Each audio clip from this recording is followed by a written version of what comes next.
வணக்கம். Welcome to Rajan real estate Tambaram and Akshaya Murthy Tambaram.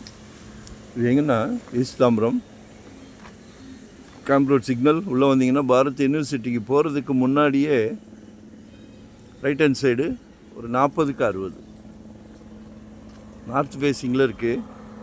8.5 கேட்குறாங்க per square feet. Approved piece தான். 8500 ரூபாய். உங்கள் வாஸ்து நிபுணர்கிட்ட கேட்டுக்கலாம். இது வந்து வடக்கு பார்த்த மாதிரி இருக்குது. நேர் ப்ராப்பர்ட்டி. சரிங்களா? 8500 ரூபாய். கால் பண்ணுங்கள். Very near Bharat university road. அருமையான ஒரு பிராப்தம். மறக்காமல் சப்ஸ்கிரைப் பண்ணுங்கள். வரும்போது வீட்டு மகாலட்சுமியோடு வாங்க. மனதுக்கு பிடிச்சிருந்தா அடுத்த ஸ்டெப். சரிங்களா? தேங்க்யூ. நன்றி, வணக்கம்.